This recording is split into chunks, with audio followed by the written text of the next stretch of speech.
I think we can start now. Can everybody hear me? Right, thank you.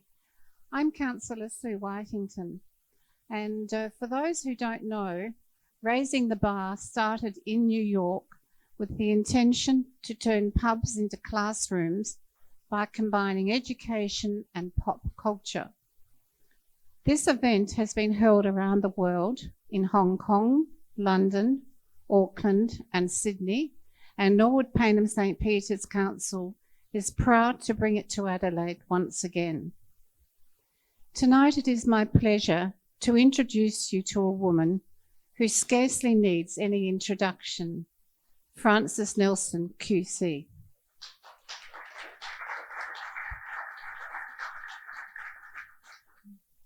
She has had many a headline in the local press. She's frequently interviewed on radio and is a familiar face on TV. But her personal story began in Scotland, where she was born. She was raised in Malaysia and completed high school here in Adelaide, where after graduation, she considered careers in either law or opera. She chose law, and opera's loss has been Adelaide's gain. After admission to the South Australian Bar in 1967, Frances became the second female QC in our state, being only the fourth in Australia. And that really was raising the bar in those days. Frances is also a member of the Northern Territory and Western Australian bars. She practices in administrative law, contract law, criminal law, family law, building disputes, and civil remedies, and has conducted over 400 mediations in South Australia, Victoria, and the Northern Territory. Frances is also a distinguished figure in the horse racing industry. She has served as Chair of Thoroughbred Racing SA, Chair of Racing Australia, Vice Chair of the Asian Racing Federation, and she currently represents Asia on the Executive Council of the International Federation of Horse Racing Authorities. Locally, Frances has given much of her time to the Oakbank Racing Club. She clearly is a woman of many talents. But of great relevance tonight is her chairing of the Parole Board, and she will now speak with great authority on the topic, to parole or not to parole. Ladies and gentlemen, please welcome Frances Nelson, QC.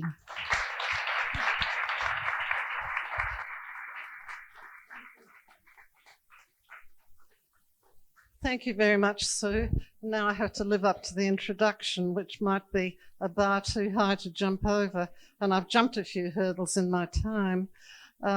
Look, I really appreciate the opportunity to come and talk to you tonight, because when I was stupid enough to agree to chair the Parole Board, I made a commitment that I would be open and transparent and I'd be available to the media.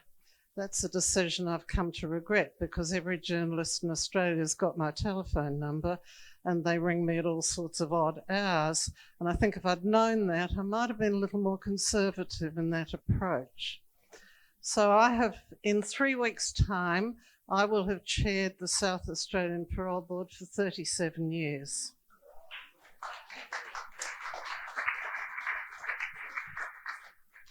I don't know that it's because I'm terribly good at it, but because they can't persuade anyone else to be stupid enough to take it on.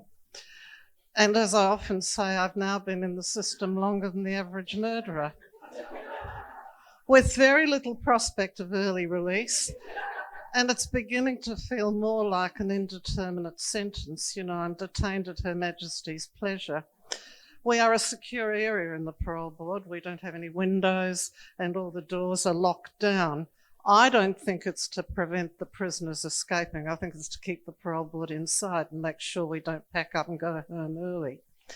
So in that time, I've really been fortunate to work with so many board members who've brought a great sense of responsibility and their own life experiences into the job. And it is a difficult job.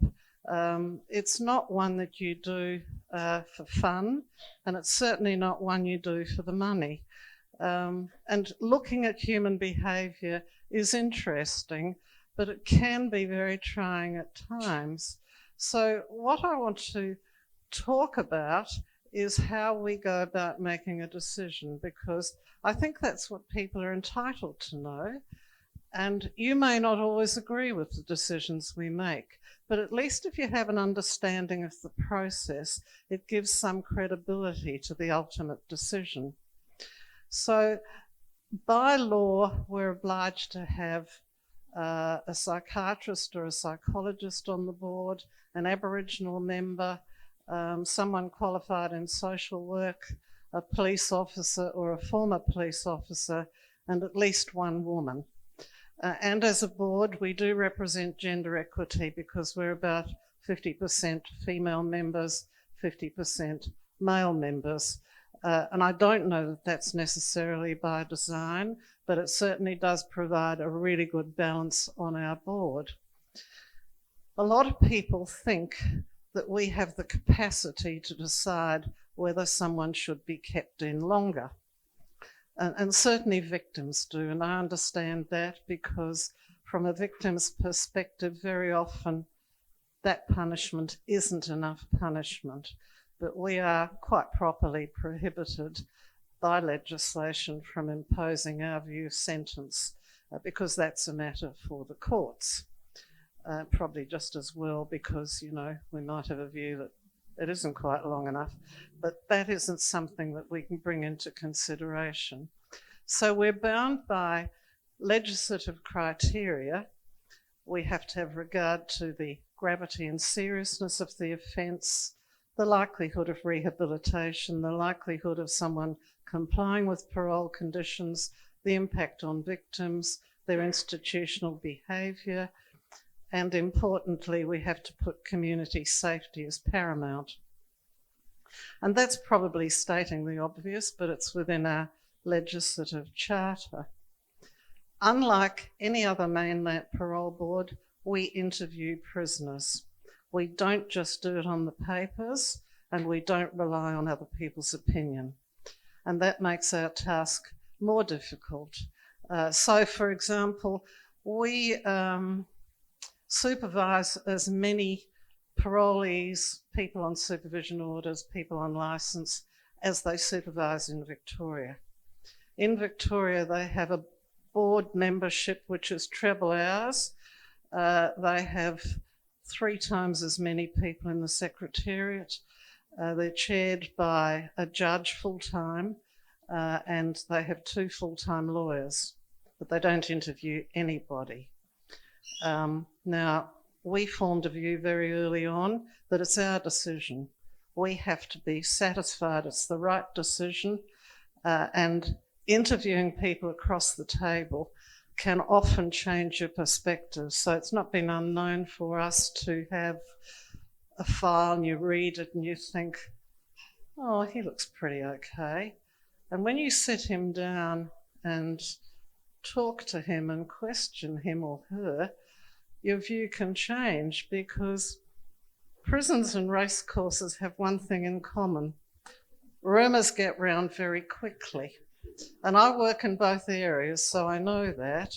And the one thing prisoners do know is what you want to hear, and they're quite happy to trot it out. So I'll give you an example. A sex offender will come in having done the particular program that we offer. And you say, well, do you now have an understanding of why you offended in that way? Because if you don't understand that, then you can't guard against the risk of it happening again. And they'll come out with a patter like, well, I realised I had cognitive distortions. And that sounds good until you ask them, well, what were yours? And if they can't answer that, they've got a problem and they might be going back through the same door they came in. So I think that underlines our philosophy of why we actually want to talk to people and inform ourselves as best we can. So I thought I'd give you an example of the amount of work we do, and I got our 2IC to pull out some statistics. This only relates to what I've done. Since the 1st of December. They're not very accurate statistics because with COVID, we've been restricted on face-to-face meetings and we've been restricted on the number of interviews we can do. So we haven't interviewed any high-risk offenders and we've been restricted to 9 interviews instead of 13 or 14. So since the 1st of December, I have interviewed 406 prisoners. I've looked at 162 applications. I've reviewed 233 files. I've written 45 reasons for refusal, 7 reasons to release life sentence prisoners. I've written 33 court reports, 105 reports to the Attorney General and 12 annual reports for sex offenders detained at an indeterminate level. That's not an accurate representation of the board's work because it doesn't reflect what the 2 deputy presiding members have done, and it doesn't reflect the fact that we all get a bag of files every day to deal with, and we're on call to issue warrants, that sort of thing. And that happens at all hours. It can be in the evening, it can be at the weekend. It means our staff are on call for those requests. And if only, the criminal population could learn to commit crime in business hours, life would be easier.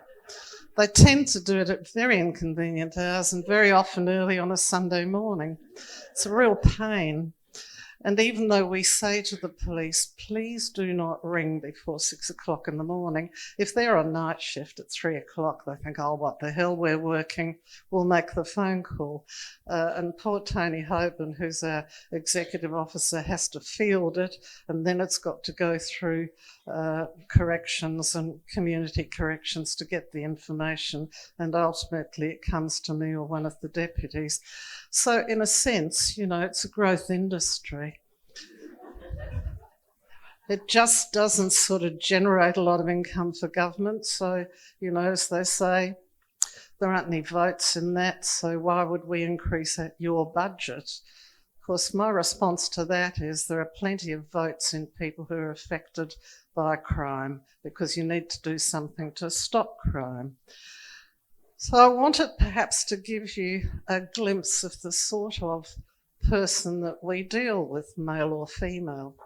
And I'm conscious that one shouldn't generalise because we see people who've had perfectly good families, perfectly good educations, who've somehow fallen into offending, generally at a young age and generally through peer group pressure. So these remarks aren't intended to apply to that category of person, but on the whole, the majority of our offenders come from seriously dysfunctional backgrounds. Children learn right and wrong at home. They learn how to behave at home. So if you have a child who grows up in a family that is marred by domestic violence, where dad decides his way to deal with problems is to come home on a Saturday night and beat up mum, the child will learn that's the way you deal with your problems. We see single parent families, we see families where children are exposed to physical abuse, sexual abuse, they truant from school, they're not properly nourished. No one gives them any sense of a work ethic. And it's a foreign language when you talk about work ethic to most of them, because some come from families that are 3rd generation unemployed. It is a huge socio-economic problem. And you can lock people up for a very long period of time. And don't get me wrong, some people should be. But the reality is you will not stop crime unless you tackle those basic problems. And if there's a message I can give you tonight as a community, you need to be saying to your local member, spend money on children who are in difficult situations to ensure that they grow up with social skills, not survival skills, because the latter is what they learn, and they're pretty unsavoury skills at that. Tackling the causes of crime involves a very difficult community problem. I don't know where you start. I don't pretend to know the answer, but I do think it starts with the children. And every criminal is going to produce small children, and they will perpetuate that behaviour. So by the time we get them at 18, 19, 20, they're adults, they're dysfunctional, they have no impulse control, poor problem-solving skills. Some of them are illiterate. One study indicated that 61% of the prison population is functionally illiterate. They have no work skills, they have no support in the community, and they live in a subculture where inappropriate behaviour is regarded as normal. So we're then challenged with how do you change that behaviour? And it's not easy. It's changing a pattern that's been learned since birth. We do have some very good programs that are delivered in prison. We deal with drug use, violence, domestic violence, that's relatively recent and that's been badly wanted, and problem solving. But we don't have enough facilitators to deliver it to the whole prison population.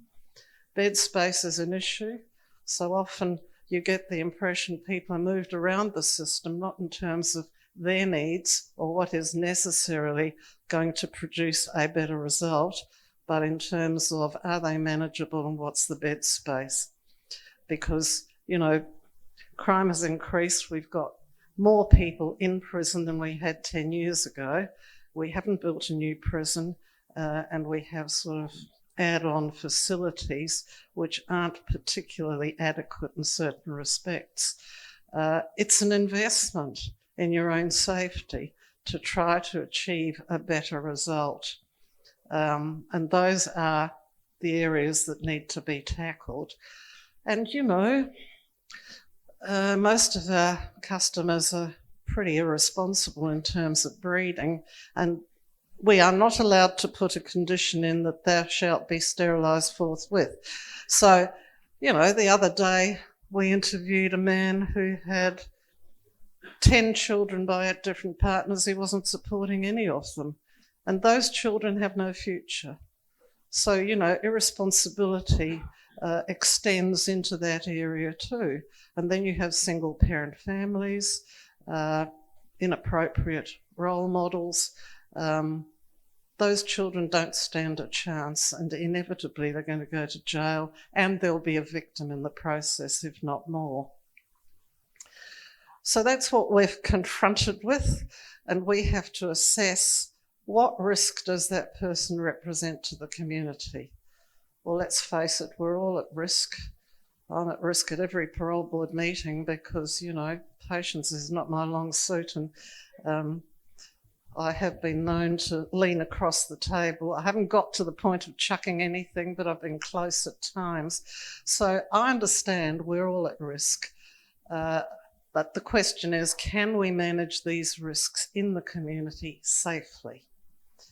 And they're all going to get out eventually, except for a few who mightn't, which means they'll sit next to you on the bus, they'll be next to you in the checkout at the supermarket, and they might live next door to you. And it would be nice to think that they could actually come out better than when they went in, because, you know, jails are full of pretty dreadful people, and sometimes they can go in as, a simple break and enter and come out with some armed robbery skills because, they've learnt it while they've been inside chatting to the bloke in the next cell. It's not a nice environment, and it's not, if you don't put rehabilitation to work in the prisons, a very helpful environment, because the length of imprisonment and the act of turning the key in itself won't necessarily change anything. It's the work that you put into that individual. And I like to think we should do that while we've got them safely banged up, so that when they come to the parole board, you've got some indicator of, has there been a change in the thinking and the pattern of behaviour? Are there some protective factors there?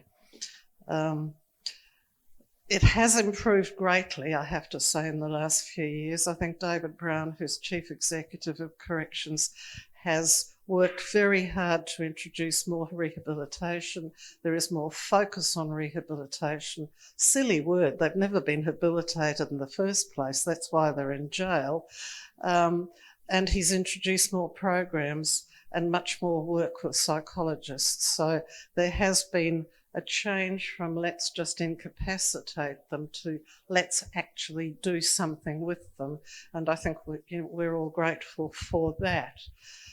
So when they come to the parole board, we will have the sentencing remarks. We will have all their institutional case notes. We'll have a very comprehensive parole report from a community corrections officer who's experienced in the area. And they're great, those reports, because they cover the field pretty well. If it's necessary, we'll get a psychological or psychiatric report, because we depend very much on experts giving us some sense of direction. And then we will get them in and we will talk to them. Trying to motivate people to change is a really difficult thing, because apathy is endemic in people who've lived that sort of aimless life. For them, the most important question is, where can I score my next piece of smack or my next bit of weed? They're not really motivated to do anything, and getting out of bed for them is an exercise in futility because there's nothing to do. So we try to work on, what are your post-release plans? How are you going to spend your day? What we do know from international research is the three factors that are indicative of success once someone's released from prison is stable accommodation, and that's a real challenge anyway, because there's a lack of public housing. And we're trying to place people who've got an offending history. Often they've got an intellectual difficulty, often they've got psychiatric issues, they've nearly all got a drug problem. You wouldn't want to take them home to dinner, if you know what I mean. And we've got to place them somewhere. And with sex offenders, how do you place them in a community where there are children? So there are a multitude of factors we have to consider, and they all have to go in public housing because, very few of them actually have employment. There's a paucity of public housing, and even if it's available, is it going to be suitable? So that's a challenge in itself. Secondly, a structured day and preferably employment. So I'm well aware that I have a reputation in the prisons that if you've got a job, you've got a better chance of getting out. And I don't think that's a bad reputation to have, because we do experience people coming in, they sit down, the first thing they say is, I've got a job. Well, you get brownie points for that. Because it gives them a structured day, gives them a sense of self-esteem, and it gives them some legal money so they don't actually have to go and rob you to pay for their next hit of methamphetamine. And the third thing is support in the community, by which I mean appropriate support. because generally speaking, they're released straight back into the environment in which they offended in the first place. So they go back to all their mates who are using drugs, drinking alcohol, committing crime. Work ethic is an unknown concept to them. They'll fall back into their old ways very quickly. So those are the three factors that we're really looking for as appropriate supports in the community. And they're not easy factors to find. So we do our best with very few tools because it really does come back to resources. And politicians say to me when I say you've got to spend more in this area, yeah, but there aren't any votes in that. And I say there are plenty of votes in it because if you stuff up and people see the crime rate rising, you will lose votes. And people are entitled to feel safe in their own homes and safe in their own beds. And, you know, when you go to a supermarket, you really don't want to be standing next to someone who's a robber with violence who hasn't dealt with those particular issues. It's a big socio-economic problem, and the expectation is the parole board and corrections and community corrections will take this massive problem that's been there for years in this individual and will fix it. And trust me, if it were as easy as that, in 30 odd years, I'd have fixed it and we wouldn't have anyone offending. But it is a real challenge, and it's not assisted by the availability of illegal drugs because methamphetamine is everywhere. It's an easy drug to make. I often say, tongue-in-cheek, all you need is a Bunsen burner, a bottle of cough syrup, and away you go. And it's not quite as simple as that, but it is a very uncomplicated drug to make. And it's readily available on any street corner. So 20 years ago, heroin was a real problem. Don't see heroin addict now. We've probably got 85 to 90% of our offenders are using methamphetamine. And it's a frightening drug. They tell me that you get hooked on it very, very quickly. And it's readily available. And it's a nasty drug because it makes people violent. It has horrible effects on people, and it's everywhere. So that's a real challenge. How do you get someone off drugs? Well, I think you have to start by working out why they're taking it in the first place and see if you can attack that area. But even so, they have to get off the drug, and that's easier said than done. And of course, marijuana is everywhere, but methamphetamine is a frightening drug, and it's a real challenge for us. And it's in prisons, it's in the street, it's a frightening drug in terms of its effect. It makes people violent. You know, where heroin didn't make people violent, methamphetamine definitely does. Sorry? Well, your guess would be as good as mine. When we had the lockdown and we couldn't have visitors into prisons, Suboxone, which is a substitute, was going for $100 a hit, but because of its lack of availability with no visitors, its price in prison went up to $1,000 a hit.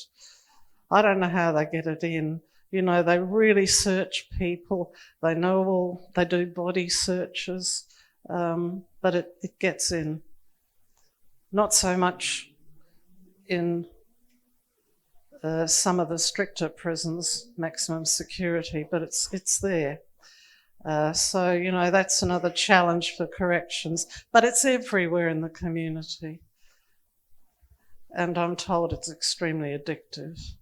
So, you know, there's always something. If it isn't marijuana or LSD or ecstasy or There's another one who the name escapes me, but it's a nasty drug. Cocaine, but methamphetamine's currently the real challenge because of its addictive qualities. And it isn't confined to the prison population. It's readily available in the community. And people seem to think it's okay to indulge in it. So, that in itself's a challenge for us. And we don't have any sufficient residential drug diversion places. And the ones we have months' waiting list. So I'm all in favour of enforced drug treatment.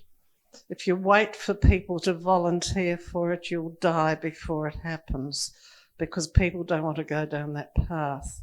So I don't have any issue with coercion. I hear some psychiatrists say, oh, well, it won't work unless they really want to do it. Well, I can tell you from experience, making people do something actually does work. They grumble and they say rude things to you and they throw things out the back when they leave the parole board room, but they know they're not going to get out if they don't do it. So they are going to get something out of it. And a lot of them come back and say, I was horrified when you made me do that. It was awful. I hated it. But now I've done it, I really appreciate I've got something out of it. So it's small steps. There aren't any big steps in corrections. It's chipping away at something that's been created over years and by environment. And you're not going to turn it around overnight. So it's small and consistent steps. And our community officers who work with offenders, parole officers they used to be called, are just tremendous people. I take my hats off to them because if I had to think every day of my life I'm going to get up, I'm going to sit down and talk to a whole lot of dysfunctional people with criminal and nasty tendencies all day, I reckon I'd quit at the end of a month. I couldn't handle it. And I might do something dreadful. I'd be out of control. But these people work away patiently to reform behaviour and affect behavioural change in a way that does them an enormous credit. And we're so lucky to have that band of people because they actually make such a contribution to our community and make us safer. So that gives you a picture of the work that we do and the challenges that we face and our lack of resources. It would be really good if we could get a bigger government investment in more community safety. And the only way to achieve that is to affect behavioural change. So if you're actually dealing with behaviour that's been there for 20, 30, 40 years, that's a big challenge because for them that's normal. See, for you, it's strange, abnormal behaviour, you don't understand it, but for them, that's all they know, and it's normal, acceptable behaviour within their subgroup. So getting them to jump out of that way of thinking and come back to a lifestyle which may also involve employment, because it's very easy to get a disability pension, and that horrifies me when I see a strapping young man who apparently has nothing wrong with him on a disability pension, and I say, well, what's your problem? I've got anxiety. Well, I can tell you he's got anxiety when he leaves, because I simply don't accept that. I call it laziness and get off your backside and get a job. So I've developed a reputation that you're going to get a better deal if you come to the parole board and you say, I've got a job. It's a good start because it will stand them well in the community. It shores up their own self-esteem. And most of our people have very low self-esteem. They've got nothing in their lives of which they can be proud. They've got nothing to look forward to. their whole existence is just drifting around, usually in a cloud of illegal drugs and or alcohol. And, you know, if you need a few extra dollars, we'll go and rob someone. Why wouldn't you? You can, of course you can.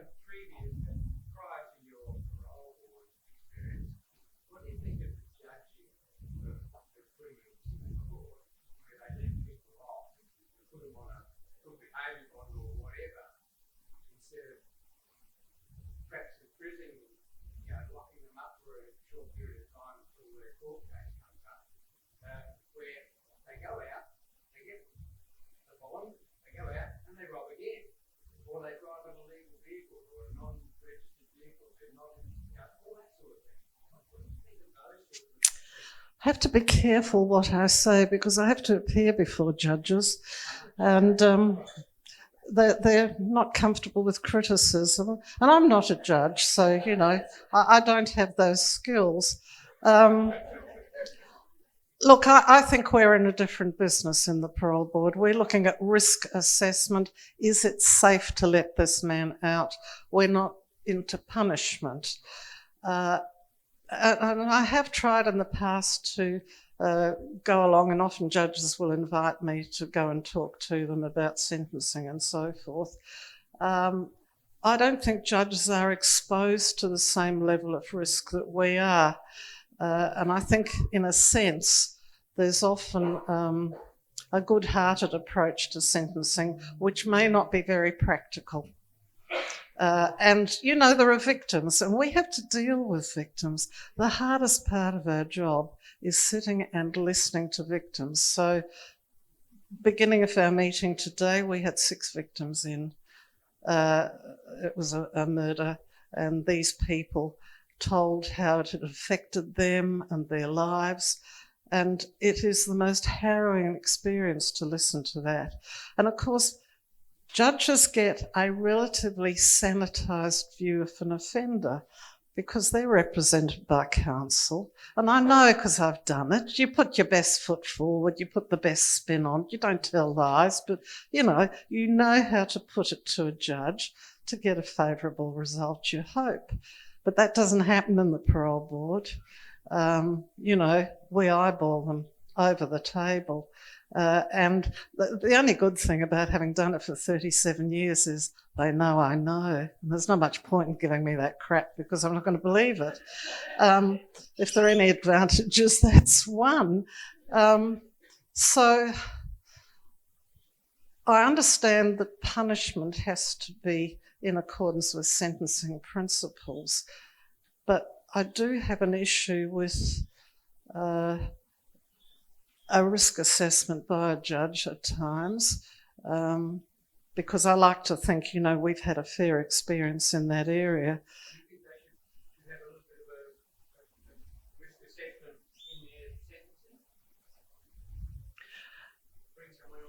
Yes, because it goes to rehabilitation. See, the sentencing principles are punishment, rehabilitation, and rehabilitation is important. Well, I'm not sure that the judiciary really know what our resources are, and I think often their expectations aren't going to be met. And you can't wave a magic wand and change the behaviour of 20 or 30 years in 6 months. It's not going to happen. So it would be helpful, I think, for judges to have an understanding of what is available and what really does constitute a risk. Because, you know, they're all going to go to court and say, I'm really remorseful that I stuck a knife in that man. I didn't really mean it. And, you know, I'll never do it again. Well, you know, the chances are they will if the same circumstances arise. So I think the risk assessment is not something that judges are trained in, and neither they should be, because that's not really an area they have to consider. And the version they get of the offending behaviour is often sanitised, where, you know, we can haul them in, talk to them across the table, and, you know, they'll give you this rubbish about oh no, I wasn't drinking when I was AWOL for 6 months, or I wasn't using drugs. Well, you know, who's going to believe that? And you can say to them across the table, that's rubbish. Don't believe it. Now come clean. You were using. And because they know you know, they'll say, oh, well, yes, it probably was a bit. How much is a bit? You know, and you get it out of them. So I think it's just a different area. Judges are sentencing people. We're trying to manage really difficult behaviour. It's a different skill. Yes, sure.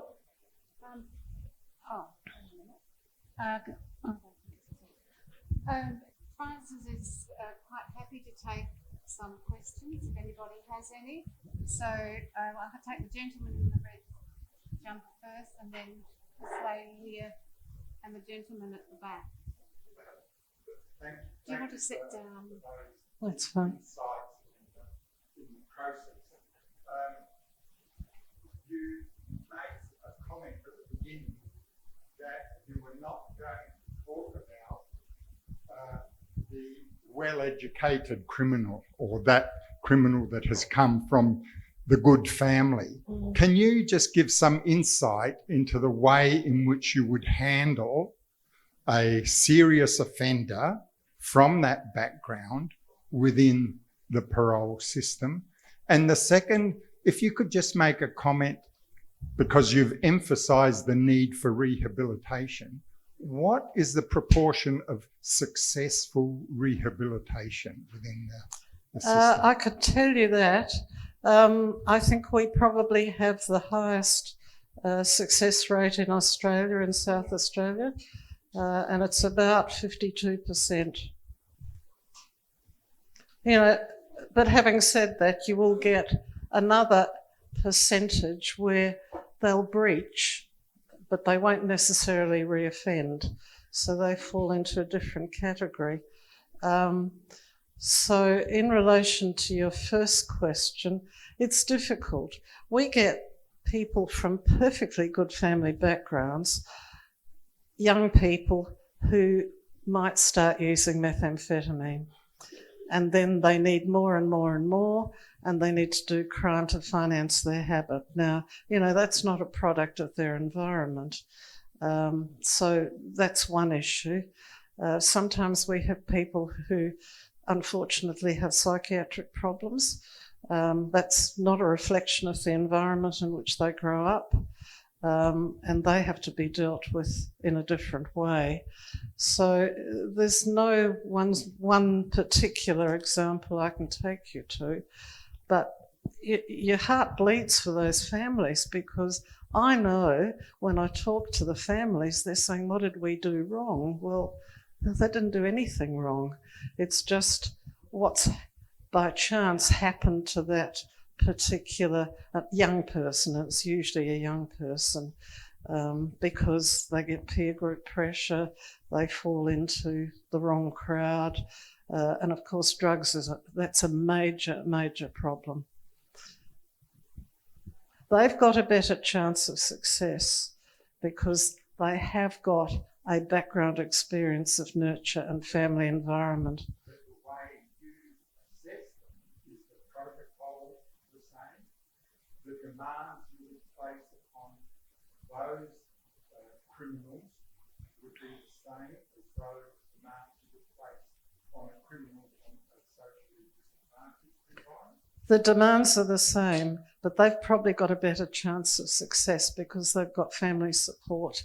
They would go back into a pro-social environment where people from a more deprived background go back into a dysfunctional family where there's perhaps drug use, alcohol abuse, and their chances of maintaining a socially acceptable lifestyle are much less because of the environment in which they live.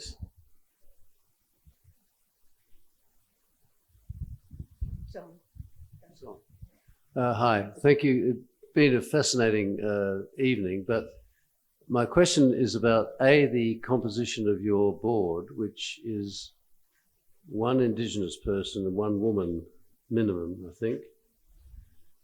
I've done a fair bit of work with refugees from Sudan, etc.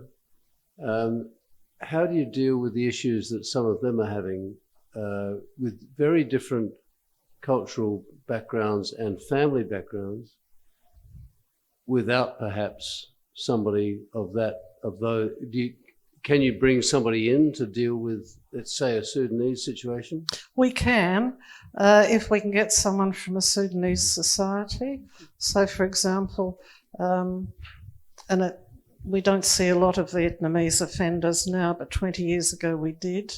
And we would rely on the Vietnamese community to perhaps come in and give us some advice. And we are seeing problems with the Sudanese and Albanians now. And so I understand it is a different cultural experience, and you have to tailor your approach to that and look at their background experiences too, because very often they come from dreadful experiences in their homeland. So we would, for example, get some help from STARS, Survivors of Torture, that sort of organisation. So we can call upon some specific advice. But you're right, we've seen it with different cultural groups, particularly first generation. And it isn't easy because they often have terrible, terrible experiences that they've grown up with, and then they're faced with adjusting to a society that's foreign to them.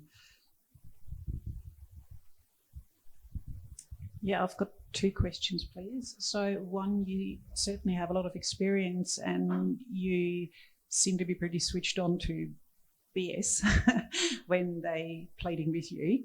But have you come across one or several that someone put just on an Oscar performance and just totally pulled the wool over your eyes, and then like later on you think like, shouldn't have let that one out?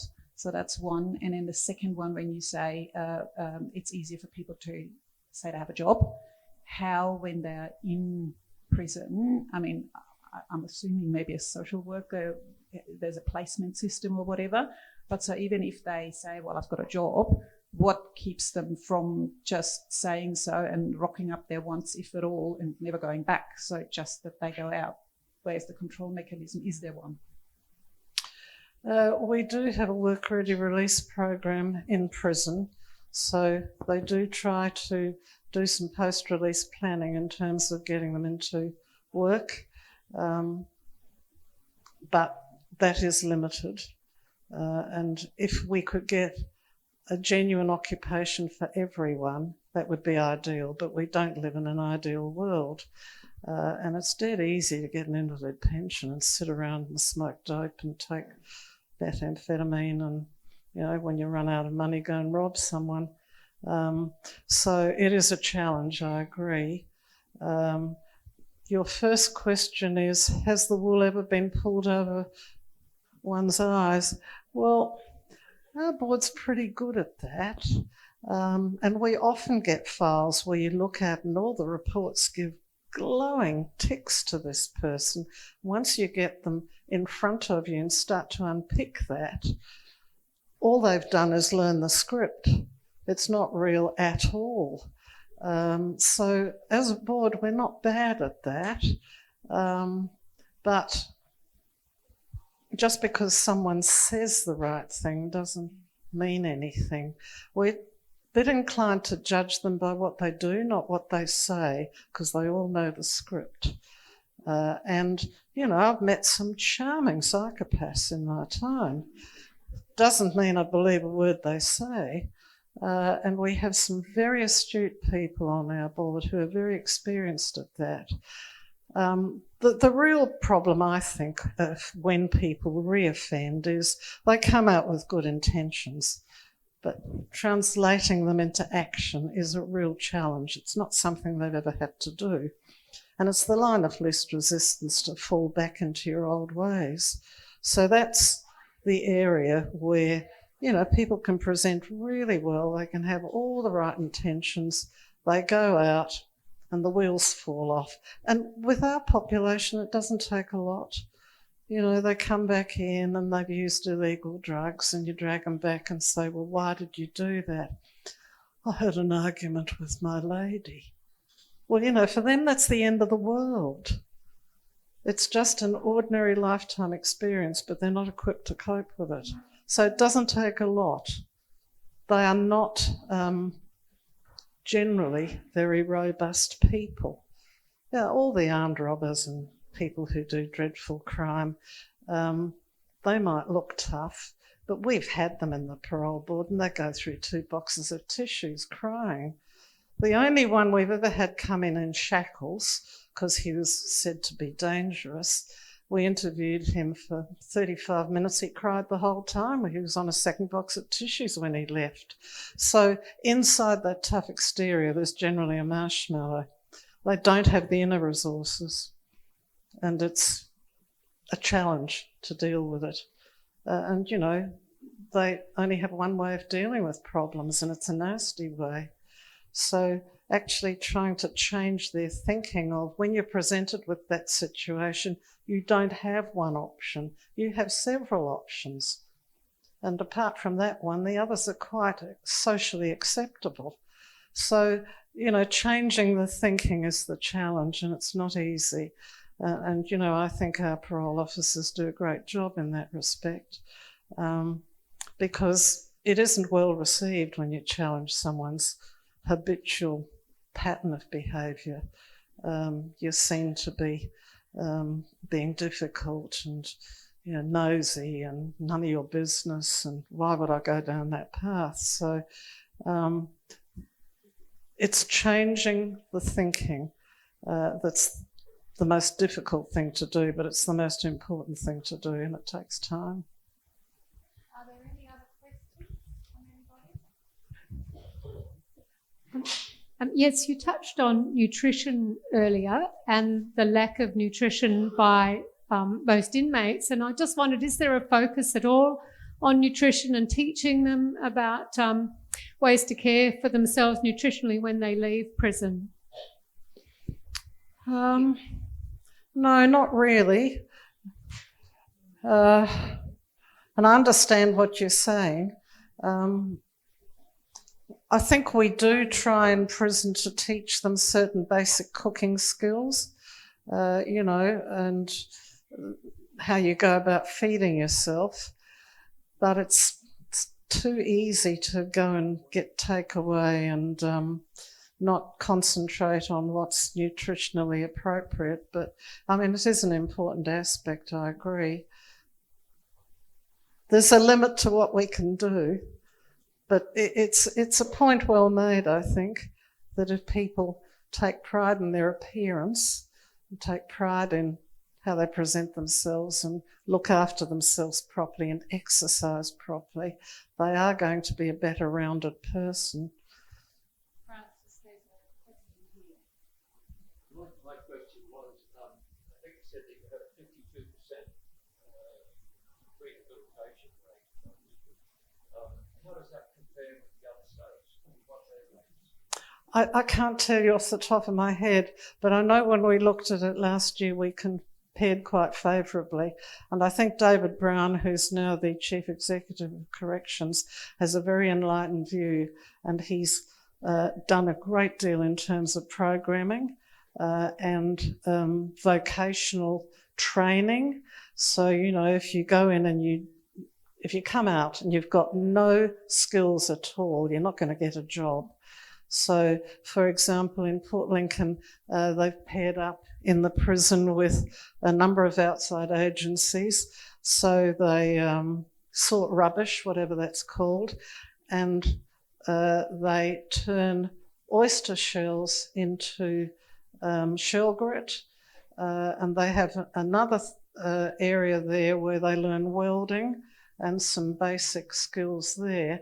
So most prisons now actually have vocational training, and that's been a really important thing, because if people have a job, they have a sense of self-worth, they mix with people who, generally speaking, don't indulge in criminal activities, so they form a better social network. and they're getting legal money. They don't actually have to go and rob you to buy their next fix or whatever, or steal your motor car because they haven't got one of their own. So I think vocational training's been really important, and I think David has concentrated very much on that, and I think that's been a very important aspect in what we do. There's one more question. Please use the mic.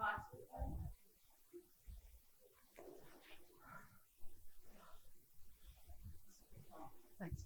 You've dealt with a lot of prisoners who have unfortunate backgrounds, but there are some who come and undertake what's called white-collar crime, often with embezzlement or fraudulent behaviour or gambling behaviour, which are not related to drugs or anything else. But do you see those before the parole board, and is there any particular issues in how you manage those people?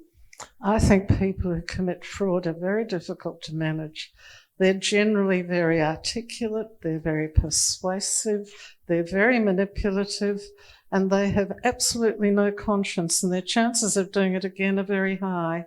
And I don't rate them as being amenable to much rehabilitation because their capacity to suck someone in is extraordinary. So, you know, we've had a number of people where we've refused to release them because we thought they were too great a risk. And we're bombarded with letters from well-respected people in the community saying, oh, how could you be so horrible? You know, they've seen the light and they're really lovely people. And yet they'll go straight out and rob that person who's given that reference. And we see repeat offenders. I think they're extraordinarily difficult to deal with because they have absolutely no conscience. And you can't import a conscience into someone. Are there any more questions for Francis? Yes. First time that somebody goes to parole, I understand there's a lot of different variables, but rough percentage, how many people get through on their first round at parole? I'd be guessing. Very often we defer. We won't make a decision then and there. We've identified what the problem is, and we might say, we'll defer this for 6 months. You need to go away and do making changes or violence prevention or the sexual behaviour clinic or whatever, and then we'll look at it again because we're getting some advice from the facilitators. So it isn't always an instant decision, and I really can't answer that off the top of my head. But if it is their first parole, you'd like to think they've got a better chance, unless they've got a long juvenile history of offending, because I think juveniles are dealt with very indulgently. I'm not sure that I subscribe to that because by the time we get them, the bad habits have been reinforced. But, you know, when you get repeat offenders, that's where the churn is. The offenders probably round about the 5-year imprisonment mark. It's hard to generalise. All right. If there aren't any more questions. Oh, sorry. Yes. We have the microphone.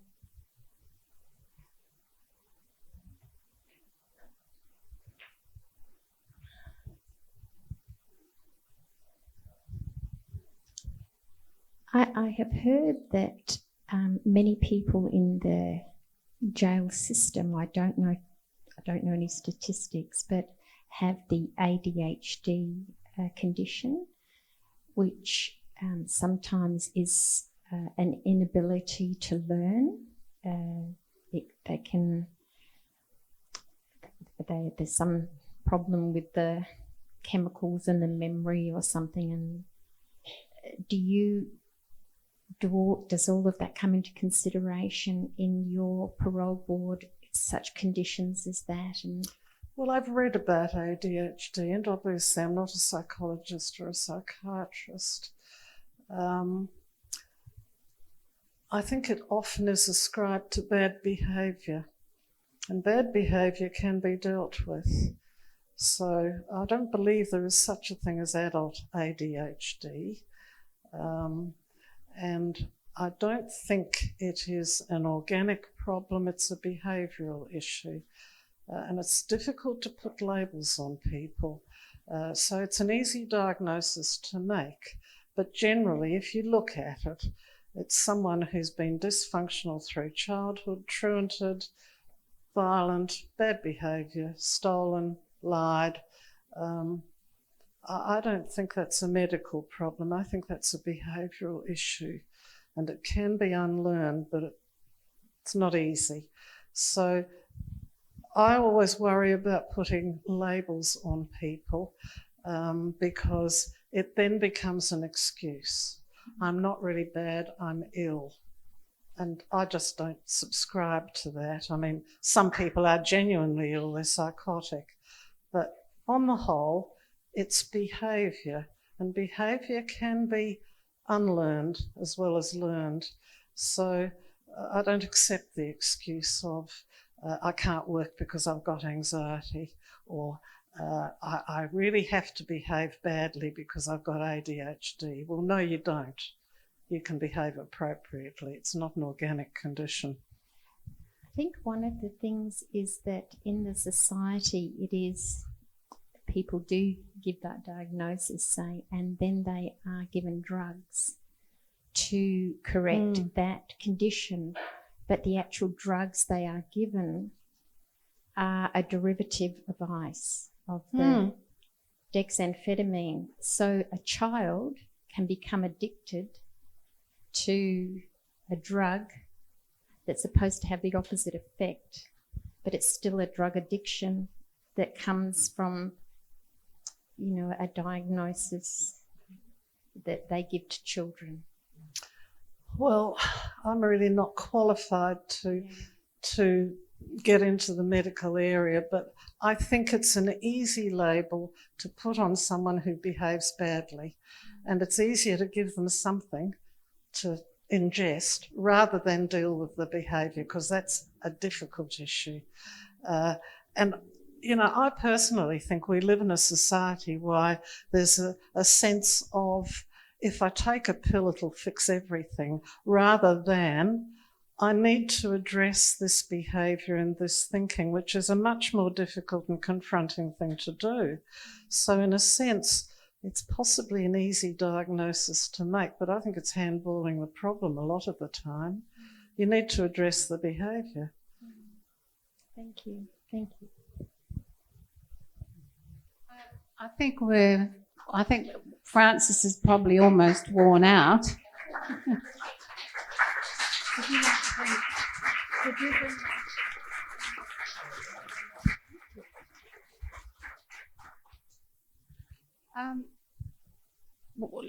Well, I think we all know much more about the parole board than we did before.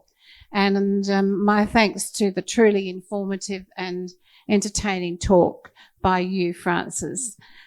The role of parole in some people's lives is critical, as you've said, and I must say that I'm glad our parole board is guided by such a good and steady hand as yours.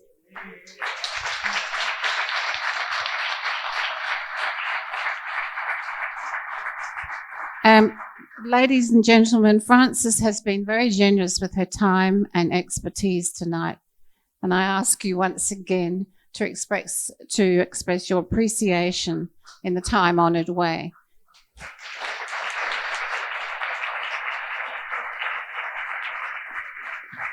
And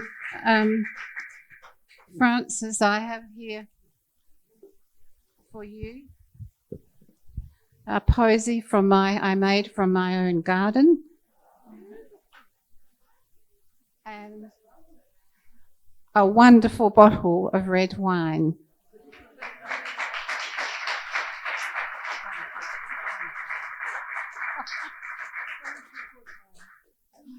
Do you want me to hold that for you? Sometimes when I'm lecturing people on the evils of alcohol, I'm glad they can't read my mind because I'm thinking, I really need a drink.